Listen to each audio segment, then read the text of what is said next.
Imagine this. You return to a village you helped build, a village where your daughter and granddaughter live, a village filled with over 100 people who look to you for leadership. But when you arrive, everything is gone.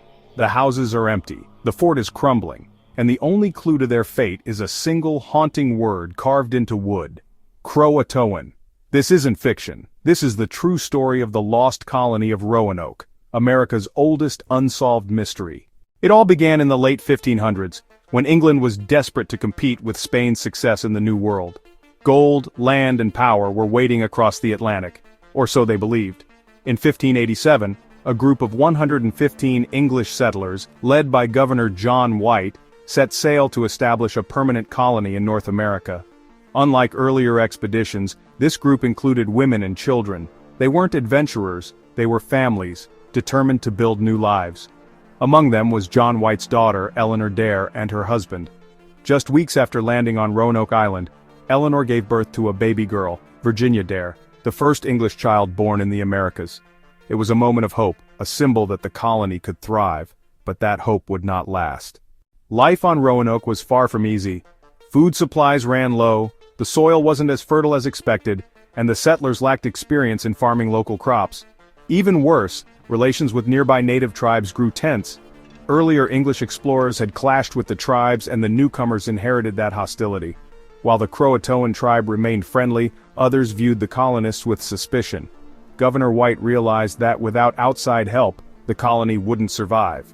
So he made a fateful decision. He would return to England to gather supplies, leaving behind his family, and over 100 souls, promising to return as quickly as possible. But fate had other plans.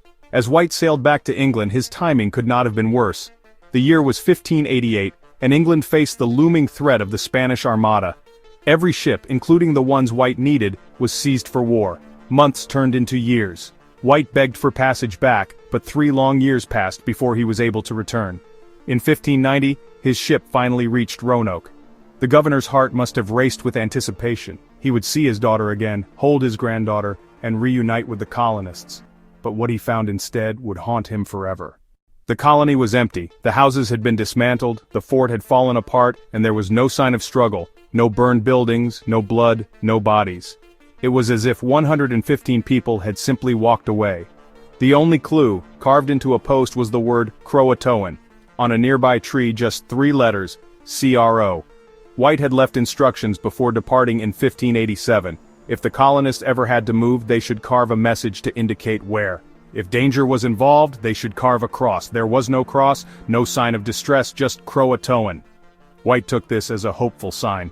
The settlers must have gone to live with the Croatoan tribe on Hatteras Island, about 50 miles away. He wanted to sail there immediately, but a violent storm forced the crew to abandon the search. John White would never see his daughter, his granddaughter, or any of the colonists again. So, what happened to the lost colony? Historians and storytellers have been asking that question for more than 400 years. The most widely accepted theory is that the settlers joined the Croatoan or other nearby tribes. Later accounts from colonists at Jamestown reported seeing Native Americans with gray eyes and European features. Could these have been descendants of Roanoke settlers? Others believe the colonists perished from hunger or illness. Without supplies, life would have been brutal. If they died gradually, their remains may have been scattered, lost to time. Some suggest hostile tribes or even Spanish soldiers wiped them out. But if there was an attack, why were there no bodies, no weapons, no signs of fire? In the 1930s, carved stones surfaced, allegedly written by Eleanor Dare, describing how the settlers suffered and died. At first, they were seen as groundbreaking evidence, but most were later dismissed as elaborate hoaxes. Over the centuries, folklore grew. Some spoke of curses, witches, or restless spirits. Others, in modern times, whispered of alien abductions. None of these theories hold evidence, but they fuel the colony's eerie reputation. In recent decades, archaeologists have unearthed tantalizing clues. On Hatteras Island, they found European artifacts, like a 16th century ring and fragments of pottery. This suggests at least some colonists may have joined the Croatoan people.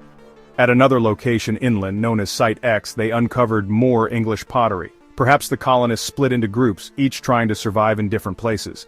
But none of these discoveries answer the ultimate question: what became of them all? The word Croatoan has since taken on a life of its own. It appears in books, films, even urban legends. Edgar Allan Poe is said to have whispered Croatoan on his deathbed. The mystery of Roanoke has become more than just history, it has become a symbol. A reminder that even in the age of discovery, there were things beyond human control. Colonies could vanish, people could disappear, and the ocean could swallow answers whole. 4 centuries later, we are left with fragments, rings, pottery, rumors, and one single word carved into wood. Were the settlers absorbed into a new culture, their English identity fading into legend? Did they starve and scatter, their bones lost to the wilderness? Or did something darker erase them from history? The truth remains just out of reach, buried in the sands of the Carolina coast, and so, the Lost Colony of Roanoke endures as one of the greatest mysteries of all time. A colony that vanished, a family never reunited, and a single word carved into history, Croatoan.